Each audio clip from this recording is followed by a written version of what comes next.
ஆரம்பிச்சிடலாங்க. கிறிஸ்தியேசுக்குள் அன்பாக அழைக்கப்பட்ட அன்புக்குரிய சகோதர சகோதரி அனைவருக்கும் நம்முடைய பிதாவாகிய தேவனாலும் இரட்சகராகிய இயேசு கிறிஸ்துவினாலும் கிருபையும் சமாதானம் உண்டாவதாக என்கிற அன்பின் வாழ்த்துக்களை தெரிவித்துக் கொண்டு, நாள்தோறும் நம்முடைய தேவன் நமக்கான சத்திய பாடங்களை கொடுத்து கொண்டு வருகிறார். இன்றைய நாளிலும் கூட ஒரு உன்னதமான சத்தியத்தை தர தேவன் சித்தமாக இருக்கிறார். இந்த குழுவுக்கு ஆரம்பமாக நம்முடைய அன்பு சகோதரர் பிபின் அவர்கள் இந்த கூட்டத்திற்கான ஜெபத்திலே நம்மை வழிநடத்துவார்.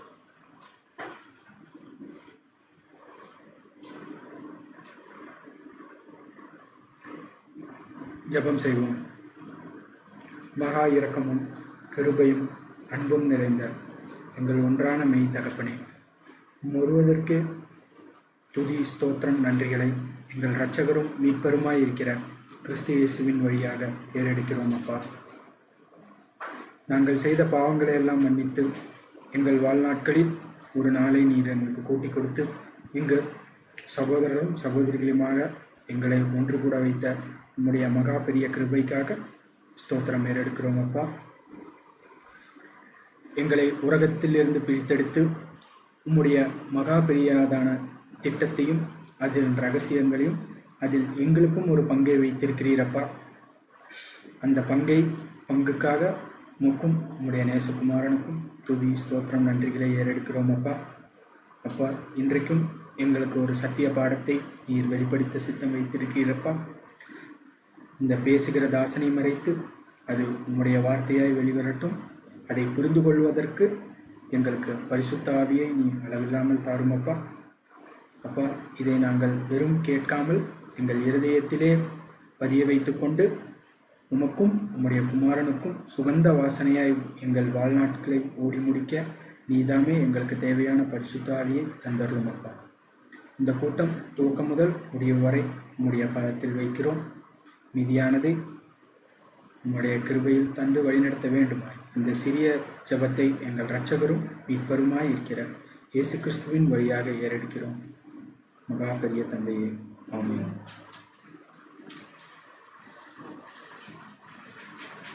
அன்புக்குரிய சகோதர சகோதரிகளே, இன்றும் கூட நம்முடைய பிதாவாகிய தேவன் நம்முடைய ஆத்ம ஜீவத்துக்கு கையளிக்கப்பட்ட வேத பாடத்தின் தலைப்பு 2300 ராப்பகல் என்கிற தலைப்பு.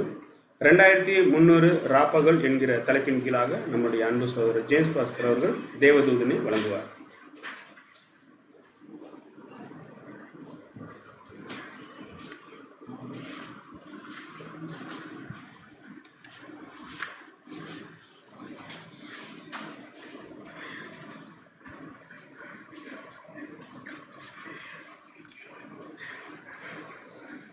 கிறிஸ்து இயேசுக்குள்ளாக அன்புடன் அழைக்கப்பட்ட அன்புக்குரிய சகோதரர்களே, அன்புக்குரிய சகோதரிகளே, அனைவருக்கும் மீண்டுமாக பிதாவாகிய தேவனுடைய நாமத்தினாலும் நம்முடைய கர்த்தராகிய இயேசு கிறிஸ்துவின் நாமத்தினாலும் அன்பின் வாழ்த்துக்களை உங்கள் அனைவருக்கும் தெரிவித்துக் கொண்டு, தேவன் நம் அனைவருக்கும் கிருபையாக ஒவ்வொரு நாளையும் கொடுத்து அவருடைய பிள்ளைகள் மூலமாக நமக்கு ஒவ்வொரு நாளும் அவருடைய பரிசுத்தமான சத்தியங்களை நமக்கு பகிர்ந்து வருகிறார். அந்த அடிப்படையில் ஒவ்வொரு நாளும் நாம் மாலை நேரத்தில் சத்திய பாடங்களை கேட்டு இந்த ஒரு நாளுக்கு நாம் பிரயோஜனம் கொடுக்கக்கூடிய வகையில் நம்முடைய கிரியைகளை நம்ம தேவனுக்கு பிரியமாக மாற்றி அமைத்துக் கொண்டு வருகிறோம்.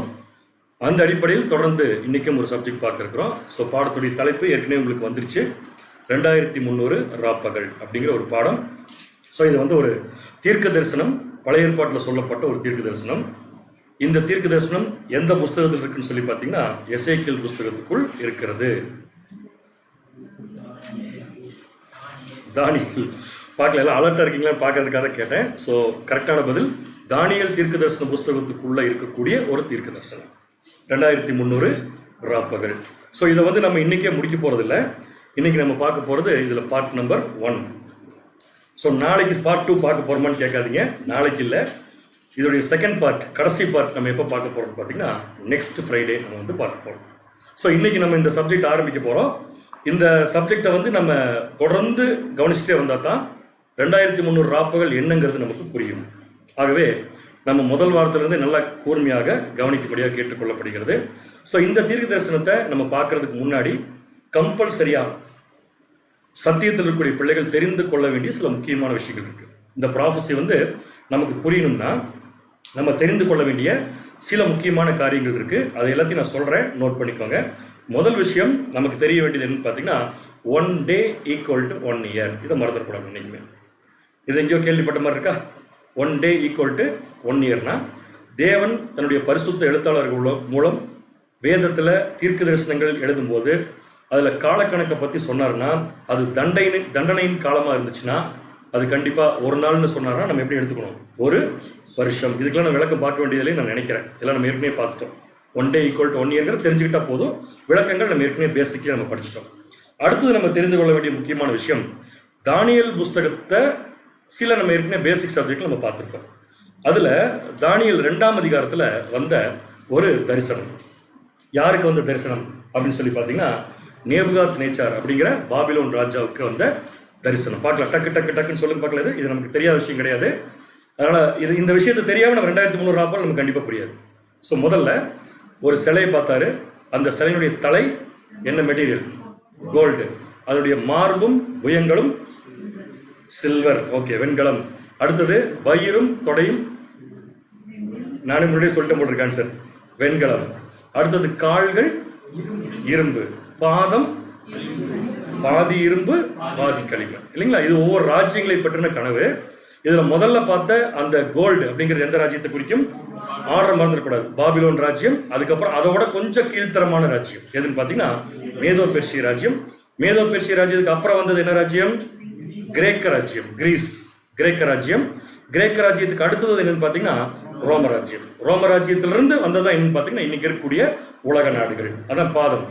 ஸோ 195 உலக நாடுகள் ஒன்றாக சேர்ந்து ஒருங்கிணைக்கப்பட்டு அவங்க இருக்கிற அந்த ஐக்கிய நாடுகள் சபையை தான் அது வந்து குறிக்கும் அப்படிங்கிறது நம்ம ஏற்கனவே படிச்சிட்டோம். இதில் என்ன ஒரு ஆச்சரியம்னா, பாபிலோன் அப்படிங்கிற ராஜ்யத்துக்கு அப்புறம் மேதோ பெர்ஷிய ராஜ்யம் எப்படி வந்துச்சு அப்படின்னு ஒரு கேள்வி கேட்டா கொஞ்சம் பதில் சொல்லுங்க. பாபிலோனுக்கு அப்புறம் மேதோ பெர்ஷிய ராஜ்யம் எப்படி வந்துச்சு? பாபிலோனை தோற்கடிச்சுட்டு வந்துச்சு, அதை மறந்துடக்கூடாது. பாபிலோனை தோற்கடிச்சிச்சு. அதுக்கப்புறம் கிரேக்க ராஜ்யம் எப்படி வந்துச்சு? மேதோ பெர்ஷிய ராஜ்யத்தை தோற்கடிச்சுட்டு வந்துச்சு. இதான் வரிசையா ராஜ்யங்கள் வர்றதை நம்ம கவனிக்கலாம். இந்த எல்லா ராஜ்யங்களும் இஸ்ரேல் ஜனங்களை துன்பப்படுத்துறதுக்காக தேவன் வாய்ப்பு கொடுத்திருந்தாங்க. எல்லாமே கொஞ்சம் காலம் அடிமைப்படுத்தி வச்சிருந்தாங்க, எல்லாருமே அடிமைப்படுத்தி வச்சிருந்தாங்க. அதுல முக்கியமா பாத்தீங்கன்னா கடைசி காலத்துல இப்ப வேற மாதிரி போயிட்டு இருக்கு. அது நம்ம இப்ப நமக்கு தேவையில்லாத விஷயம். ஸோ இந்த தரிசனம் நம்முடைய மனசுக்குள்ள நல்லா இருக்கணும். இது பாயிண்ட் நம்பர் 2, சரிங்களா? அடுத்தது இந்த தீர்க்க தரிசனத்தை 2300 ராப்பகல் அப்படிங்கிற ப்ராஃபஸியை புரிஞ்சுக்கிறதுக்கு நமக்கு தேவையான இன்னொரு முக்கியமான விஷயம் என்ன சொல்லி பார்த்தீங்கன்னா, தானியேல் 7ஆம் அதிகாரத்தில் தானியேல் கண்ட முதல் தரிசனம். அப்பவே நம்ம பார்த்தது நேபுகாத் நேச்சார் பார்த்த தரிசனம். இது யார் பார்த்ததுன்னு பார்த்தீங்கன்னா தானியேல் கண்ட முதல் தரிசனம். ஏன் இந்த முதல்கிற வார்த்தைக்கு ஸ்ட்ரெஸ் கொடுக்குறேன்னா, நம்ம பார்க்க போற 2300 ராப்பகல்ங்கிறது தானியேல் கண்ட 2ஆம் தரிசனம். அப்போ முதல் தரிசனத்துக்கு அதுக்கு லிங்க் இருக்கும் கண்டிப்பா. ஸோ தானியேல் பார்த்த முதல் தரிசனத்துல என்ன பார்த்தாருன்னா, நேபுகாத் நேச்சார் ஒரு சிலையை பார்த்தாரு, வேற மெட்டீரியல்ஸ் பார்த்தாரு. அது ஒவ்வொன்றும் ஒரு ராஜ்யத்தை குறிக்குன்னு பார்த்தோம். தானியேல் கண்ட முதல் தரிசனத்துல தானியேல் எதை பார்த்தாருன்னு பார்த்தீங்கன்னா 4 மிருகங்களை பார்த்தாரு. 4 மிருகங்களும் சமுத்திரத்திலிருந்து எழும்பி வருவதை அவர் கண்டாரு. ஒவ்வொரு மிருகம் ஒன்றுக்கு பின்னாடி இன்னொன்று வந்துச்சு. இதை நம்ம கண்டிப்பா தெரியும். ஸோ முதல் வந்த மிருகம் எப்படி இருந்துச்சு? சிங்கம் கிடையாது, சிங்கத்தை போல. அதை மறந்துடவே கூடாது, சிங்கத்தை போல. ஸோ அது எந்த ராஜ்யம்? பாபிலோன் ராஜ்யம், கரெக்ட். அதுக்கப்புறமா என்ன மிருகம் வந்துச்சு? கரடி. ஸோ கரடி என்ன ராஜ்யம்? ப்ரூவ் பண்ணுங்க. கரடி மேதோ பெர்ஷிய ராஜ்யங்கிறத ப்ரூவ் பண்ணுங்க. ஒரு தோல் மேல இருந்துச்சு, இன்னொரு தோல் கீழே இறங்கிருச்சு. இதை பத்தி எல்லாம் ஏற்கனவே பார்த்துருக்கோம். மேதியர்கள் பெர்ஷியர்கள் 2 குரூப் இருந்தாங்க. முதல்ல பார்த்தீங்கன்னா மேதியர்கள் கொஞ்சம் மேல இருந்தாங்க, அப்புறம் பெர்ஷியர்கள் மறுபடியும் மேலே போனாங்க. அதெல்லாம் பின்னாடி நம்ம தனியாக பார்த்துக்கலாம். ஸோ இது வந்து கரடிக்கு ஒப்பான 2ஆம் மிருகம். அது 2வது ராஜ்யம், மேதோ பெர்ஷிய ராஜ்யம். அதே தரிசனத்தில் அடுத்து வந்த மிருகம் எதற்கு ஒப்பா இருந்துச்சுங்க? சிவிங்கி. அதாவது சிவிங்கி கிடையாது, சிறுத்தை. நம்ம படிச்சிருக்கோம். ஸோ சிறுத்தை அது எப்படி இருந்துச்சு பார்த்தீங்கன்னா, அதுக்கு 4 ரெக்கைகள் வேற இருந்துச்சு, 4 தலை வேற இருந்துச்சு அதுக்கு. ஸோ இது யாருடைய ராஜ்யம் சொல்லி பார்த்தோம்? கிரீக். ஸோ கிரீக் ராஜ்யங்கிறதுக்கு என்ன ப்ரூஃப்? அலெக்சாண்டர் சிங்கிள் தலை, அலெக்சாண்டருக்கு பின்னாடி 4 தலை, அதான் மீனிங். ஸோ அலெக்சாண்டருக்கு பின்னாடி அலெக்சாண்டருடைய ராஜ்யத்தை பங்கு போட்ட 4 தளபதிகள். யாரு? 1 ராமசாமி.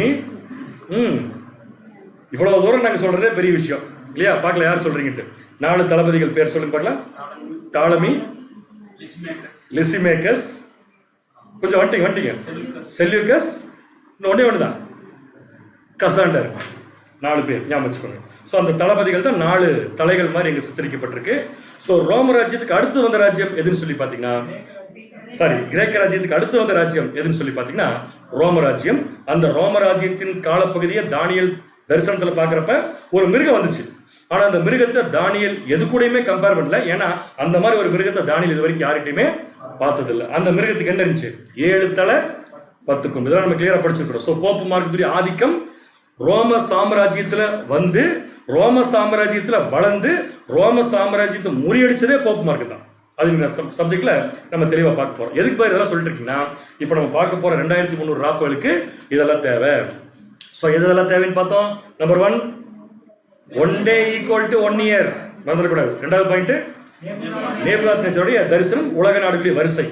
அடுத்தது தானியேல் கண்ட முதல் தரிசனம், அதுவும் உலக ராஜ்யங்களுடைய வரிசையை அவர் பார்த்தாரு. ஒவ்வொரு ராஜ்யம் எப்படிங்கிறத கண்டுபிடிக்கிறதுக்கு தேவன் ஒவ்வொரு மிருகத்துக்கும் ஒரு தனிப்பட்ட சிறப்பம்சத்தை கொடுத்திருக்காரு. அதை வச்சு நம்ம எல்லாத்தையுமே பார்த்தோம். அடுத்தது நம்ம தெரிந்து கொள்ள வேண்டிய முக்கியமான விஷயம் என்று சொல்லி பார்த்தீங்கன்னா 70 வார தீர்க்க தரிசனம். தானியேலுடைய 70 வார தீர்க்க தரிசனம். இது கண்டிப்பா நமக்கு தெரிஞ்சிருக்கணும். ஆனா உங்களுக்கு கொஞ்சம் மறந்துருக்கிறதுக்கு வாய்ப்பு இருக்கிறதுனால தான் இந்த பகுதியை நான் செகண்ட் பார்ட்டு கொண்டு போயிட்டேன். அதனால இப்ப என்ன உங்களுக்கு ஒர்க்னா, ஹோம் ஒர்க். என்ன ஹோம் ஒர்க்னா 70 வார தீர்க்க தரிசனத்தை ஃபுல்லா புரிஞ்சுட்டு வரணும் அடுத்த வாரம் வரப்ப. சரிங்களா? முதல்ல 70 வார தீர்க்க தரிசனம் எங்க இருக்குன்னு கேக்குறீங்க. காதுல கேக்குது எனக்கு. 70 வார தீர்க்க தரிசனம் எங்க இருக்குன்னா இதே தானியேல் புஸ்தகத்துல தான் இருக்கு. அதை பத்தி மட்டும் வாசிச்சிடலாம். அதை நீங்க ஹோம் ஒர்க்கா வச்சுக்கோங்க. வாசிக்கலாம் பாருங்க. தானியேல் 9ஆம் அதிகாரம் 25, 26, 27. இதுக்கு விளக்கத்தை நீங்க அடுத்த வாரம் வரும்போது படிச்சுட்டு வந்திருக்கேன். கிறிஸ்துமஸ் அப்படிங்கிற பேசிக் சப்ஜெக்ட்ல படிச்சிருக்கணும். தானியேல் 9ஆம் அதிகாரம் 25ஆம் வசனம் முதல், இப்போதும் நீ அறிந்து உணர்ந்து கொள்ள வேண்டியது என்னவென்றால் எருசலேமை திரும்ப எடுப்பித்து கட்டுகிறதற்கான கட்டளை வெளிப்படுவது முதல். ஒரு பாயிண்ட் ஆரம்பம், ஒரு ஆரம்பம் இருக்கு பாருங்க இந்த இடத்துல. எருசலேமை திரும்ப எடுப்பித்து கட்டுவதற்கான கட்டளை வெளிப்படுவது முதல் அப்படின்னா அங்கிருந்து ஆரம்பிக்குது ஏதோ ஒரு விஷயம். அது முதல் பிரபுவாகிய மேசியா வரும் மட்டும் 7 வாரமும் 62 வாரமும் செல்லும். சோ பாருங்க, ஒரு பாயிண்ட் ஆரம்பிச்சது. அங்கிருந்து மேசியா வரதுக்கு எத்தனை வாரம் செல்லும்? 7 வாரம் செல்லும். 60. சோ மொத்தம் எத்தனை வாரம்? 69 வாரங்கள் செல்லும். அடுத்தது அவைகளில் வீதிகளும் அலங்கங்களும் மறுபடியும் கட்டப்படும். ஆனாலும் இடுக்கமான காலங்களில் இப்படியெல்லாம் ஆகும். அடுத்து 26ஆம் வசனம். 26ஆம் வசனம், அந்த 62 வாரங்களுக்கு பின்பு மேசியா சங்கரிக்கப்படுவார். எந்த 62 வாரம்? திடீர்னு கேள்வி கேட்காதீங்க. முதல்ல எப்படி சொன்னாரு? 70 வார தீர்க்கதரிசனத்தை 25ஆம் வசனத்துல ஆலயம் கட்டுறதுக்கு எத்தனை வாரம் ஆகும்? 7 வாரம் 62 வாரம். புரிஞ்சா? சோ 7 வாரம் ஃபர்ஸ்ட், அதுக்கு ஒரு விளக்கம் இருக்கு. அதுக்கப்புறம் 62 வாரம் மேசியா வரதுக்கு. சோ 7 + 62 வீக்ஸ் ஆகும் மேசியா வரதுக்கு.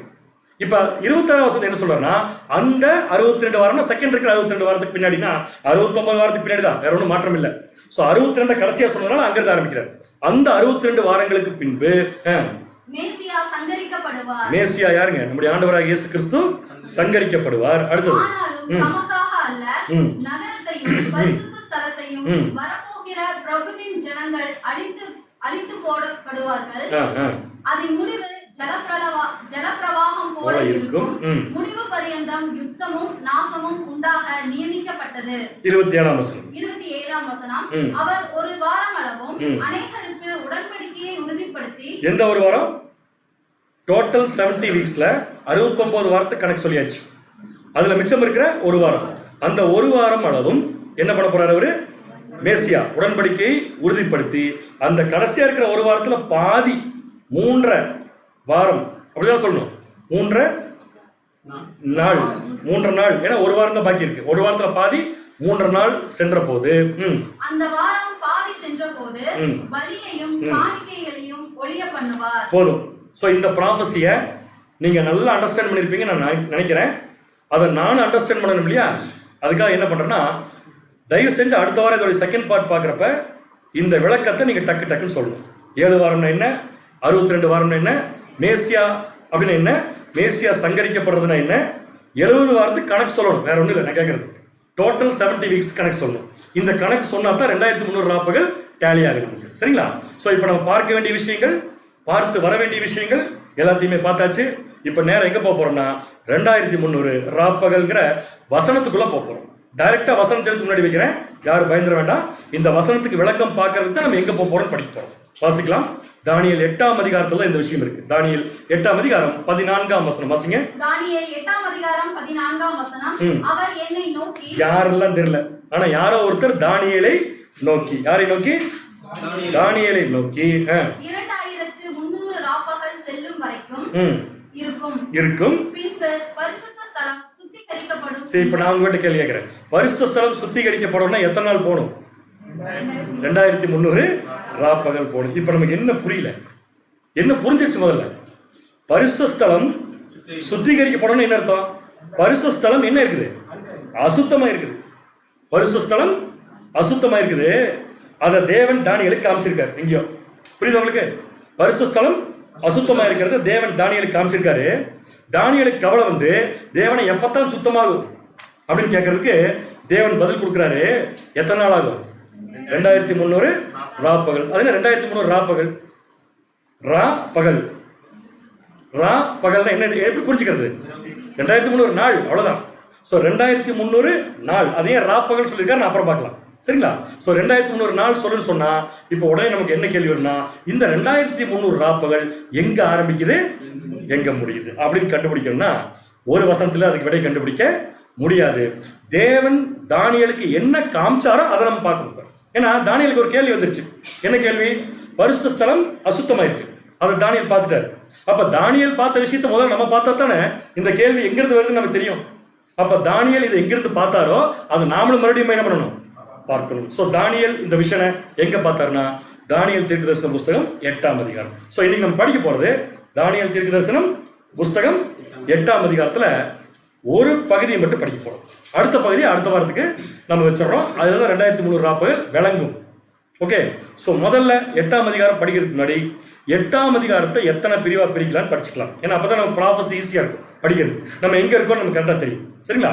சோ 8ஆம் அதிகாரத்தை எத்தனையா பிரிக்கலாம்னா, தானியேல் 8ஆம் அதிகாரத்தை எத்தனையா பிரிக்கலாம்? 4 பிரிவா பிரிக்கலாம். இதை வந்து மறந்துடவே கூடாது. ஏன்னா நம்ம வசனம் ஆர்டரா போக மாட்டோம். வசனம் ஆர்டரா போக மாட்டோம். நான் ஸ்கிரீன்ல ஒரு வசனம் போடுவேன், அது எத்தனாவது பாட்டில் இருக்குன்னு கேட்டா நீங்க கரெக்டா பதில் சொல்லணும். ஏன்னா புரிஞ்சுக்கிறதுக்காக சொல்றேன். புரியுதா நான் சொல்றது என்னட்டு? முதல்ல என்னென்ன பாட்டு? வசனம் 4 பாட்டு. என்னென்ன பாட்டு? 1 to 2, அப்புறம் 3 to 12, அதுக்கப்புறம் ஐயோ 13 to 20 தானே வரணும். நான் பாரு மாத்தி போட்டேன் பாருங்களேன். அப்ப 3வது எது வந்திருக்கணும்? 13 to 20 தானே வந்திருக்கணும். நான் எது போட்டிருக்கேன்? 21 to 27 போட்டேன். அப்ப எனக்கு 1 2 தெரியல. அப்படி கிடையாது. இங்க போட்டிருக்கனால என்ன அர்த்தம்னா இந்த ஆர்டர்ல படிச்சா தான் இந்த தீர்க்கதரிசனம் விளங்கும். இப்போ உங்களுக்கு கொஸ்டின், 2300 ராப்பகல் இதுல எந்த பகுதியில் வருது? பார்க்காம சொல்லணும், பைபிள்ல பார்க்க கூடாது. செகண்ட் பார்ட் என்பது தவறான பதில். இன்னும் இருக்கிறது 2 பார்ட் தான். ஸோ 4th பார்ட் என்பது தான் சரியான பதில். இதுக்கு தான் சொல்றேன், பார்ட்ஸை நோட் பண்ணிக்கோங்க, நமக்கு ரொம்ப தேவைப்படும், சரிங்களா? ஸோ முதல்ல இதுக்கு பேர் வைக்கலாம். 8ஆம் அதிகாரம் வசனம் 1 to 2 என்ன நடக்குதுன்னா, தானியேல் எங்கிருந்து இந்த தீர்க்கதரிசனத்தை பார்க்கிறார் அப்படிங்கிற விஷயம் மட்டும் தான் இருக்கு, வேற எதுவும் இல்லை. தானியேல் தீர்க்கதரிசனம் பார்க்கும்போது தானியேலே பார்க்கிறார். தானியேல், அதான் ஆச்சரியம். அதாவது தீர்க்கதரிசனத்துல தானியேலே பார்க்கிறார். என்ன புரியுது உங்களுக்கு? இதுல ஒரு விஷயம் பார்க்கிறாரு, அதுக்குள்ள தானியேலும் இருக்காரு. ஆவிக்குள்ள போயிட்டாரு. அவர் போய் பார்க்கறப்ப அது அவரும் இருக்கிறத பார்க்கிறார். நம்ம கூட கனவு காண்றோம்ல, எப்படி நம்மளே அந்த கனவு இருப்போம், அந்த மாதிரி தான். புரியுது உங்களுக்கு? சோ இந்த இடம் ஒரு ஸ்பெஷாலிட்டி. அப்படி இல்லாம தேவன் அந்த இடத்தை என்ன பண்ண மாட்டாரு, காமிக்க மாட்டார். புரிஞ்சுக்கோங்க. Point number 1. அடுத்தது வசனம் 3 to 12 தானியேல் கண்ட தரிசனம். இந்த ப்ராபஸியை பார்த்ததுக்கு அப்புறம் தான் ஒரு கேள்வி வந்துச்சு. என்ன கேள்வி? பரிசுத்த ஸ்தலம் அசுத்தமா இருக்கு, எப்ப சுத்திகரிக்கப்படும்? சோ இந்த தரிசனம் தான் 3 to 12 இருக்கு. என்ன ஒரு ஆச்சரியம்னா, தேவன் தானியேல் புஸ்தகத்துல மட்டும் என்ன பண்ணிடுறாருன்னா, தீர்க்கதரிசனத்தையும் கொடுத்துட்டு தீர்க்கதரிசனத்துக்கு விளக்கத்தையும் கொடுத்துறாரு. நம்ம போய் எங்கேயும் தேட வேண்டியதே இல்லை. தீர்க்கதரிசனம் சொன்னாலே முதல்ல போய் தேடுவோம். இப்ப நம்ம என்ன பண்ண வேண்டியதில்லை, இந்த புக்ல தேட வேண்டியதில்லை, விளக்கத்தையும் கொடுத்துருவாரு, சரிங்களா? 4வது பார்ட் 13 to 20 என்ன இருக்குன்னா 2300 ராப்பகல். நம்ம பார்க்க வேண்டிய 2300 ராப்பகல் எங்க இருக்குன்னா 3rd பார்ட், அது நம்ம 4th பார்க்க போறோம். சோ மறுபடியும் ரீகால் பண்ணிக்கலாமா? வசனம் 1 2 என்ன இருக்கு? தானியேல் தீர்க்கதரிசனத்துல எங்க இருந்து அதை பார்க்கிறாருங்கிறத அவரே பார்க்கிறாரு. வசனம் 3 to 12 என்ன தரிசனம் பார்த்தாலும் அந்த விளக்கம் இருக்குது, அந்த தரிசனம் இருக்குங்க. அடுத்து வசனம் 21 to 27 என்ன இருக்குன்னா தரிசனத்தின் விளக்கம் இருக்கு. 13 to 20 என்ன இருக்குன்னு சொல்லி கேட்டீங்கன்னா 2300 ராப்பகல். கேள்வி கேட்டுமா? 2300 ராப்பகல் வசனம் எதுல வருது? இதுல வசனம் 13 to 20 4வது பதிக்குள்ள வருதுங்கிறது தான் சரியானது. ஸோ இப்போ நம்ம நேரம் உள்ள போயிடலாமா? இப்போ அது மட்டும் இன்ஸ்ட்ரக்ஷன் சொல்லிட்டுமா? இந்த புஸ்தகத்தை இப்போ நான் சொல்ற ஆர்டரை நீங்க ஃபாலோ பண்ணணும்னா ஒரு இன்ஸ்ட்ரக்ஷன் உங்களுக்கு என்னன்னா, வசனம் ஒயிட் கலர்ல வந்துச்சுன்னா அது தரிசனம், வசனம் எல்லோ கலர்ல வந்துச்சுன்னா மஞ்சள் கலர்ல வந்துச்சுன்னா அந்த தரிசனத்தின் விளக்கம். ஏன்னா நம்ம ரெண்டே பேரலா பார்க்க போறோம், கன்ஃபியூஸ் ஆகக்கூடாது. ஆனா ரெண்டு பார்க்கறதுக்கு ஒரே மாதிரி தான் இருக்கும். திருப்பி சொல்லணுமா? நான் வசனம் போடுறப்ப வசனம் வெள்ளை கலர்ல வந்துச்சுன்னா, வெள்ளை கலரா வெள்ளையா வந்துச்சுன்னா அது தரிசனம். Part 3 to second part. அதே ஒரு வசனம் எல்லோ கலர்ல வந்துச்சுன்னா அதே தரிசனத்துடைய விளக்கம். அதே வசனம் ப்ளூ கலர்ல வந்துச்சுன்னா அந்த தரிசனத்தை பத்தி பைபிள்ல வேற எங்க இருக்கோ அது இருக்கும். புரிஞ்சு கிளியரா? சோ போலாம். அடுத்தது எங்க போலாம்? நேரா ஃபர்ஸ்ட் பார்ட்டுக்குள்ள போலாம். தானியேல் எங்க இருந்து தீர்க்க தரிசனத்தை பார்த்ததா அவரே பார்க்கிறார். வாசிக்கலாம். தானியேல் 8ஆம் அதிகாரம் 1ஆம் வசனம். தானியேல் 8ஆம் அதிகாரம் 1ஆம் வசனம். தானியேல் ஆகிய எனக்கு முதலில் காண்பிக்கப்பட்ட தரிசனத்துக்கு பின்பு. கொஸ்டின், தானியேலுக்கு முதலில் ஒரு தீர்க்க தரிசனம் காண்பிக்கப்பட்டது எப்ப? எந்த சாப்டர்? நல்லா உள்ள வாங்கிக்கலாம். First correct. 7th சாப்டர் தானே படிச்சோம். தானியேல் கண்ட முதல் தரிசனம் எந்த சாப்டர் இருக்கு? 7th சாப்டர் இருக்கு. இப்போ அதுக்கப்புறம் இப்போ நம்ம பார்க்க போறது எந்த சாப்டர்? 8வது சாப்டர். 8வது சாப்டர்ல எத்தனாவது தரிசனம்? 2வது தரிசனம். ஞாபகம் வச்சுக்கோங்க. ராஜாவாகிய பெல்ஷாத்சார் ராஜ்யபாரம் பண்ணின 3ஆம் வருஷத்திலே. பெல்ஷாத்சார் யாரு? எந்த ராஜா அது? மேதோ பெர்சியா ராஜாவா? ஓ குட். அந்த கொஸ்டின் வரணும். அந்த கொஸ்டின் வர்றது நியாயம். பெல்ஷாத்சார் என்ன மேதோ பெர்சியா ராஜாவா? எந்த ராஜா? பாபிலோன் ராஜா. இப்ப என்ன டவுட் வருது மனசுக்குள்ள? 8வது அதிகாரத்துக்கு வந்தாச்சு, இன்னும் தானியேல் பாபிலோன் ராஜ்யத்தில் இருக்காரு. கேள்வி வருது இல்லையா? ஏன்னா 6ஆம் அதிகாரத்துல நம்ம எதை பார்த்தோம்னா தரிய ராஜா பத்தி படிச்சாச்சு. 6ஆம் அதிகாரத்திலேயே தரிய ராஜா என்ன பண்ணாருன்னா தானியேலை கொண்டு சிக்க கைப்புக்குள்ள போட்டார். கரெக்டா? 6ஆம் அதிகாரத்துல இருக்குது. 6ஆம் அதிகாரத்துல எந்த ராஜா தானியேலை சிக்க கைப்புக்குள்ள போட்டார்? சந்தேகமா இருக்கு உங்களுக்கு? இதை படிச்சிருங்களேன். ஃபர்ஸ்ட் முதல் தரிசனம் எங்க இருக்குன்னா அங்க மாத்துங்க. நெக்ஸ்ட் முதல் தரிசனம் எங்க இருக்குன்னு பாத்தீங்கன்னா தானியேல் 7ஆம் அதிகாரம் 1ஆம் வசனம். அதுதான் பார்த்தாரா? எந்த ராஜா காலத்துல அது? முதல் தரிசனம் எந்த ராஜாவுடைய காலத்துல? படிங்க. நேபுகாத்நேச்சார் காலத்துலயா? பாருங்க ஒரு சாமர்த்தியம். நேபுகாத்நேச்சார் தெரிஞ்சா என்ன தெரியுமா? அது எந்த ராஜாவின் காலத்துல? பெல்ஷாத்சாரின் 1ஆம் வருஷம். தானியேல் கண்ட 2ஆம் தரிசனம் 8ஆம் அதிகாரத்தில் இருக்குது. அப்ப யார் ராஜா? இந்த 2 பெல்ஷாத்சார் ராஜா எந்த ராஜ்யத்தை சார்ந்தவர்கள்? என்ன ராஜ்யம்? அது எப்படி வரும்? ஃபுல்லா சொல்லுங்க. என்ன ராஜ்யம்? பாபிலோன் ராஜ்யம். ஆனா 6ஆம் அதிகாரத்துல நம்ம எந்த ராஜ்யத்தை பார்த்தாச்சு? வாசிங்க. தானியேல் 6:2. தானியேல் 6ஆம் அதிகாரம் 2ஆம் வசனம். ராஜாவுக்கு நஷ்டம் வராதபடிக்கு அந்த தேசாதிபதிகள் கணக்கு ஒப்புவிக்கிறதற்காக அவர்களுக்கு மேலாக 3 பிரதானிகளையும் ஏற்படுத்துவது தரியுவுக்கு நலம் என்று கண்டது. இவர்களில் தானியேல் ஒருவனாய் இருந்தான். தரிய ராஜா எந்த ராஜ்யம்?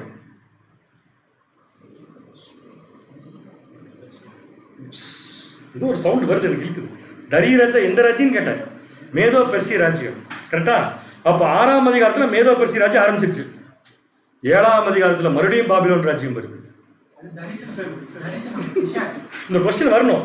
ஏன்னா இந்த கொஸ்டின் படிக்காம என்னைக்கு படிக்க போறதெல்லாம் ஆக்சுவலா அதிகாரங்கள் பிரிக்கப்பட்டதெல்லாம் பின்னாடி வந்து எழுதிருக்கலாம். இப்ப தானியேலுக்கு விஷன் வந்தது கண்டிப்பா எந்த ராஜ்யத்துல தான்? மேதோ பெர்சிய ராஜ்யத்துல இல்ல. எந்த ராஜ்யத்துல தான்? பாபிலோன். அத பைபிள்ல எங்க எழுதியிருக்காங்கன்னா மேதோ பெர்சிய ராஜ்யத்துக்கு பின்னாடி எழுதியிருக்காங்க. அவ்வளவுதான். சிம்பிள். புரியுது உங்களுக்கு? அப்ப தானியேல் 2 விஷயமே எந்த ராஜ்யத்துல தான் பார்த்திருக்காரு அப்படின்னா அவர் பார்க்க போற விஷயங்கள் பாபிலோன் ராஜ்யத்துல தான் என்ன பண்ணிருக்காரு? பார்த்திருக்காரு. என்ன பண்ணிக்கலாம்? தெளிவாக புரிந்து கொள்ளலாம். சோ எங்க இருந்து பார்த்தார்? வாசிக்கலாம். தானியேல் 8ஆம் அதிகாரம் 2ஆம் வசனம். தானியேல் 8ஆம் அதிகாரம் 2ஆம் வசனம். எந்த பிரிவு? First part. Very good. Daniel 8:2. தரிசனத்திலே நான் கண்டது என்னவென்றால். எத்தனாவது தரிசனம்? யாரோட செகண்ட்? ஓகே. தரிசனத்திலே நான் கண்டது என்னவென்றால் நான் பார்க்கையில் 7ஆம் தேசத்தில் உள்ள சூசான் அரண்மனையில் இருந்தேன். நேற்று நைட் நான் ஒரு கனவு கண்டேன். அந்த கனவில் நான் கலெக்டர் ஆபீஸில் கலெக்டர் சீட்டில் உட்கார்ந்து இருந்தேன். இப்படிதான் இருக்கு. சேம் அதே விஷயம் தான். நான் வந்து எங்க இருந்தேன்னா சூசான் அரண்மனையில் இருந்தேன்னா தேவன் ஒரு இடத்த ஒரு தீர்க்கதரிசிக்கு காமிச்சு அங்கதான் நீ இருக்கிறேன்னு காமிக்கிறான். என்ன தெரியுமா? நம்ம படிச்சிருக்கோம் ரெவலேஷன்ல. இடம் ரெப்ரசன்ட்ஸ் பொசிஷன். தெரியுமில்ல உங்களுக்கு?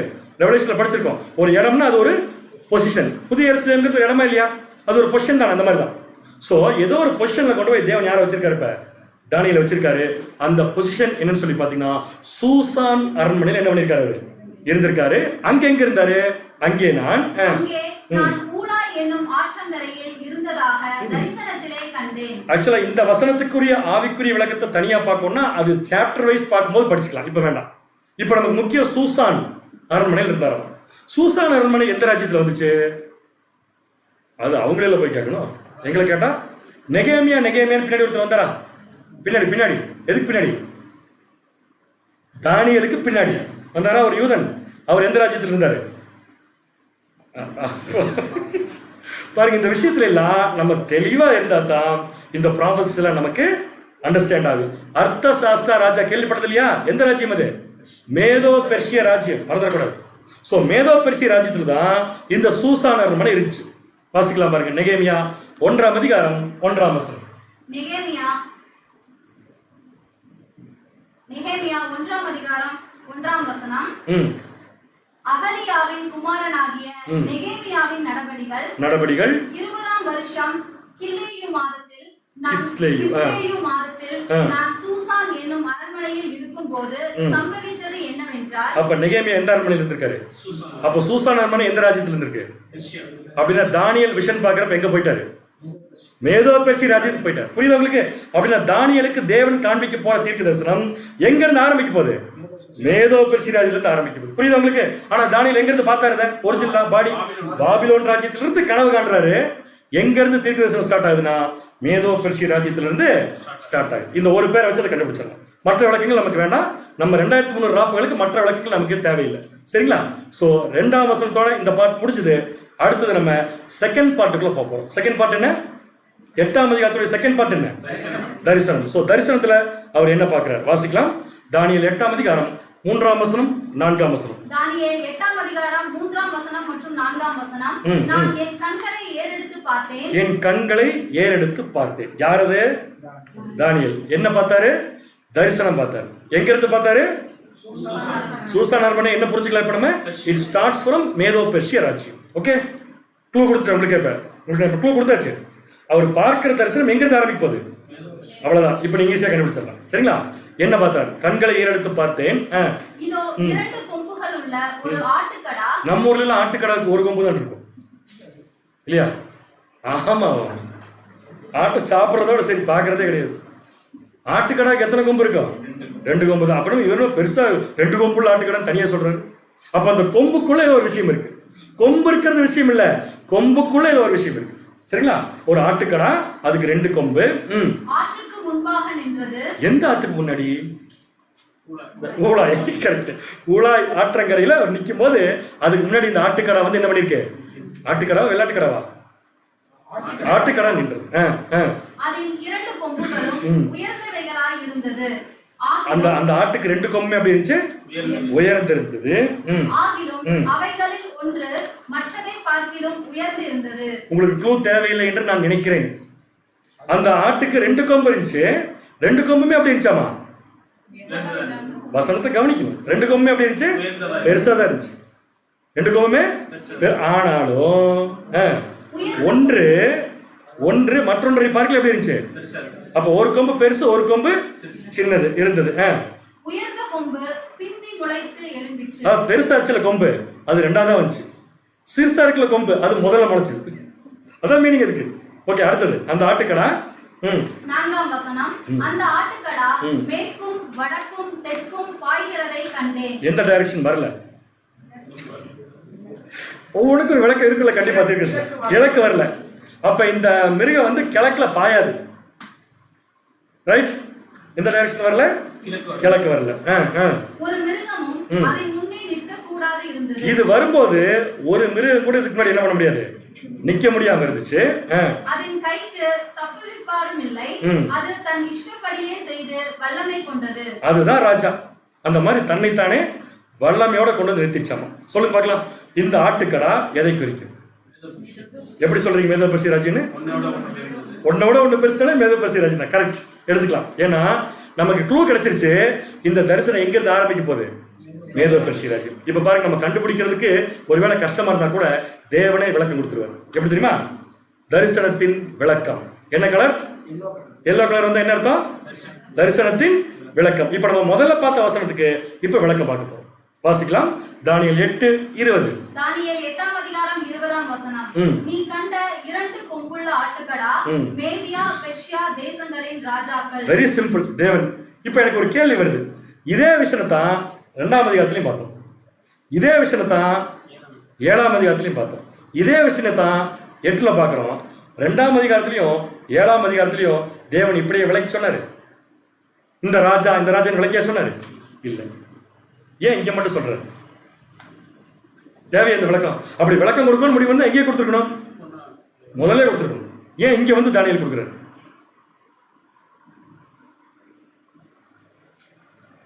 தானியேலை கேட்க வேண்டிய கேள்வியை எங்களை கேட்டால் எப்படி? அப்படித்தானே? இது உங்களுக்கு ஹோம்ஒர்க், 2வது ஹோம்ஒர்க். ஏன் செகண்ட் சாப்டர் 7th சாப்டர்ல சொல்லாத விஷயத்த விளக்கத்தோட சொல்றாரு? எவ்வளவு ஈஸியா இருக்கு பாருங்க, எவ்வளவு ஈஸியா இருக்கு.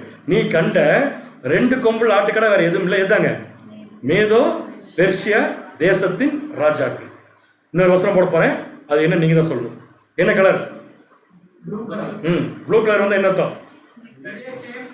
இதே விஷயம் வேற எங்க இருந்தாலும் எடுத்து போடுவோம். சோ வேற எங்க இருக்கு? 7ஆம் அதிகாரம். 7ஆம் அதிகாரம் யாரு கண்டது? என்ன சிறப்பம்சம்? First vision. கரெக்ட். சோ 7:5ல கிளியரா சொல்லிட்டாரு. வாசிக்கலாம். தானியேல் 7:5. தானியேல் 7ஆம் அதிகாரம் 5ஆம் வசனம். பின்பு கரடிக்கு ஒப்பாகிய வேறொரு 2ஆம் மிருகத்தை கண்டேன். 2ஆம் மிருகத்தை கண்டேன். இத நம்ம கிளியரா படிச்சிட்டோமா? எந்த ராஜ்யம்? மேதோ பெர்சியா ராஜ்யம். அது ஒரு பக்கமாய் சாய்ந்து நின்று தன் வாயில் பற்களுக்குள்ளே 3 விலா எலும்புகளை கவ்விக்கொண்டிருந்தது. Very clear. 3 விலா எலும்புகள் என்ன பண்ணிட்டு இருந்துச்சு? அது வாயில கவ்விட்டு இருந்துச்சு. அது 3 ராஜ்யங்கள் படிச்சிருக்க ஏற்கனவே. அடுத்தது எலும்பு வெகு மாம்சத்தை தின்னு என்று அதற்கு சொல்லப்பட்டது. அதற்கு என்ன பண்ணப்பட்டுச்சு? சொல்லுங்க. அப்ப தானியேல் செகண்ட் விஷன்ல ஃபர்ஸ்ட் பார்த்த மிருகம் என்ன மிருகம்? வெயிட் பண்ணுங்க, நான் வெயிட் பண்ணுங்க. ஆட்டுக்கடா. ஆட்டுக்கடா. அந்த ஆட்டுக்கடா எந்த ராஜ்யம்? சோ அப்படி அடுத்து எங்க போலாம்? நேரா வாசிங்க. தானியேல் 8:3. தானியேல் 8ஆம் அதிகாரம் 3ஆம் வசனம். நான் என் கண்களை ஏறெடுத்து பார்த்தேன், இதோ 2 கொம்புகள் உள்ள. அது படிக்க மாட்டீங்க. அடுத்து 4ஆம் வசனத்துக்கு வந்துருங்க. அந்த ஆட்டுக்கடா. அந்த ஆட்டுக்கடா எந்த ஆட்டுக்கடா? எந்த ராஜ்யம்? மேதோ பெர்சியா ராஜ்யம். அந்த ஆட்டுக்கடா மேற்கும் வடக்கும் தெற்கும் பாய்கிறதை கண்டேன். எந்த டைரக்ஷன்ல பாயல? அப்ப மேதோ பெர்சியா ராஜ்யம் எந்த டைரக்ஷன்ல பாயாது? ஏன்? கோரேஸ் ராஜா ஞாபகம் இருக்கா? எந்த டைரக்ஷன்ல வந்தாரு? கிழக்கு. அவர் தான் பாபிலோனை அழிச்சு மேதோ பெர்சியா ராஜ்யத்தை என்ன பண்றாரு? புரியுது உங்களுக்கு? வரும்போதே கிழக்கு பிடிச்சிட்டாரு. வந்ததுக்கு அப்புறம் எதை பிடிக்கணும்? இப்ப மற்ற டைரக்ஷன் எல்லாத்தையும் பிடிச்சிட்டார். புரியுது உங்களுக்கு? ஸோ ஒவ்வொரு விஷயத்துக்கும் தேவன் தானியேலுக்கு என்ன பண்ணியிருக்காருன்னா விளக்கத்தை கொடுத்திருக்கார். ஸோ செகண்ட் மிருகம் தானியேல் 8ஆம் அதிகாரம் 5ஆம் வசனம். கொஸ்டின் எந்த part? Second part. Very good. Daniel 8:5 வாசிங்க. தானியேல் 8ஆம் அதிகாரம் 5ஆம் வசனம். நான் அதை கவனித்துக் கொண்டிருந்தேன். எதை?